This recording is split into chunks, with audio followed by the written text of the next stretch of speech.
Customary law क्या है। इस साल 2020 जो जुलाई 2021 में हुआ था सेवन्थ पेपर सीजीपीएससी मुख्य परीक्षा का, उसमें 2 नंबर का पूछा गया था कि कस्टमरी लॉ क्या है, उदाहरण से ही समझाइए। कई स्टूडेंट मैं खुद अपने साथियों से चर्चा किया था जो लॉ से सब्जेक्ट से नहीं हैं।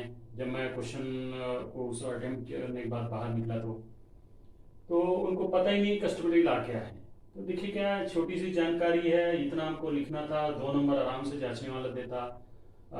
ब्लैंक छोड़ने से कोई मतलब नहीं है, क्योंकि हम लॉ का पूरा 70 से 80 नंबर का वेटेज है। तो कस्टमरी लॉ क्या है वो हम यहाँ बताते हैं।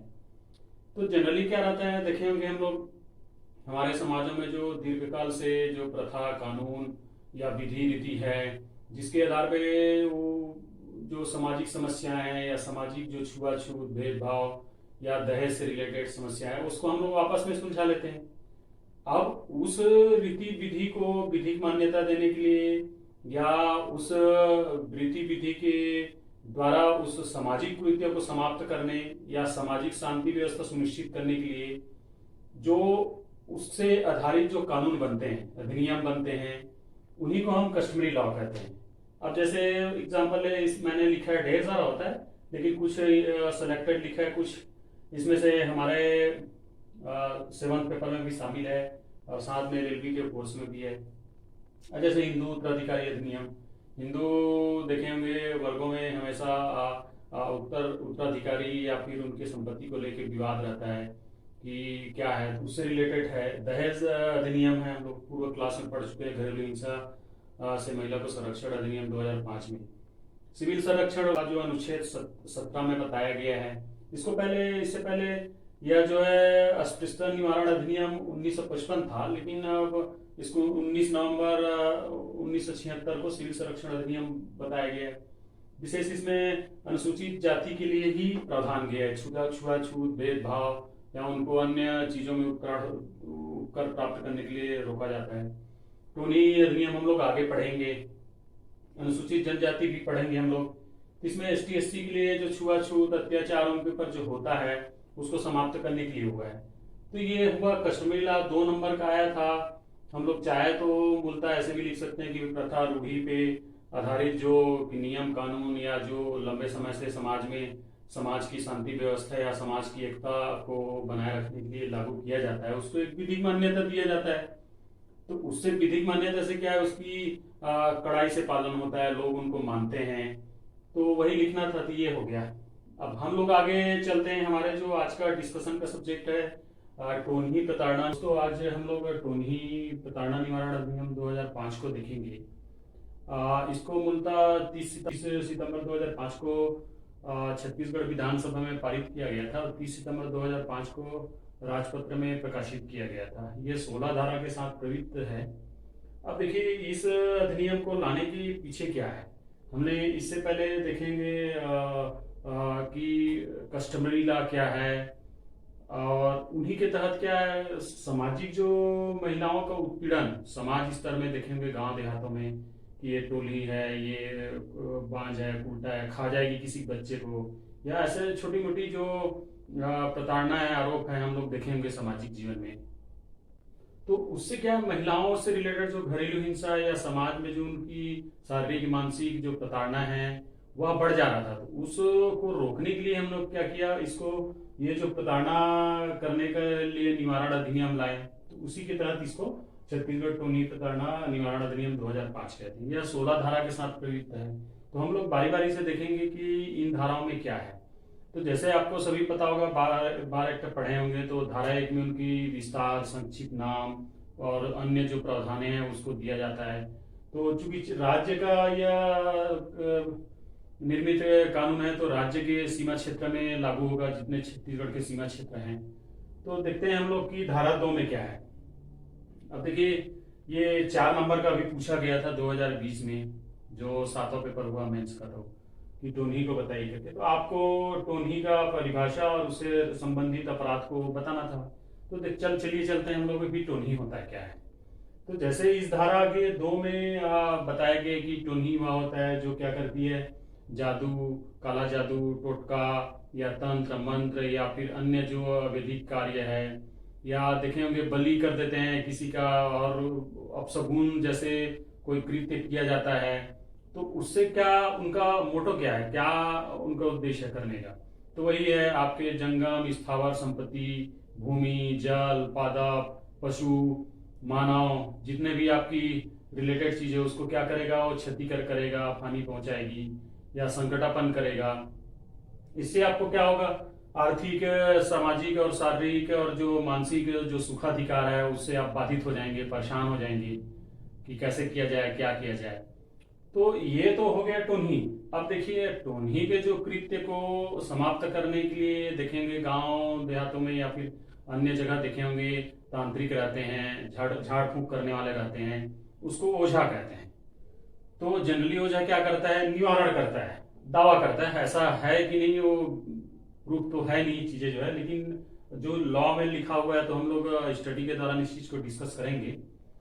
तो उसमें वो दावा करता है कि मैं तंत्र मंत्र विद्या बुद्धि या कोई अवैध रूप से पूजा पाठ बलि देखे होंगे गांव में और अन्य जगह किया जाता है, और करके दावा करता है कि भाई आपके पास जो टोनी का जो प्रकोप है या काला जादू का साया है मैं उसको हटा दूंगा, ऐसे दावा करता है, तो वह व्यक्ति ओझा है। देखेंगे तो आप लोग देख रहे हैं उस तरफ की धारा 3 में क्या बताया है कि इस अधिनियम का किसी प्रकार का अल्पीकरण नहीं होगा। अब धारा 4 में क्या बताया गया है कि जो व्यक्ति क्या है अपने आप को टोनही या डायन होने का दावा करता है। धारा 5 में बताया है कि कोई व्यक्ति क्या है उसको टोनही है या डायन है, उल्टा है करके उसको शारीरिक या मानसिक रूप से प्रताड़ित कर रहा होगा वो। धारा 6 में यहाँ पे बताया गया है कि कोई व्यक्ति टोनही के जो कार्य है उसको शून्यकरण या समाप्त करने, जैसे हम लोग धारा 2 के धारा 2 में ओझा पढ़े हैं, वो होने का वो दावा करता है, उससे संबंधित अपराध है।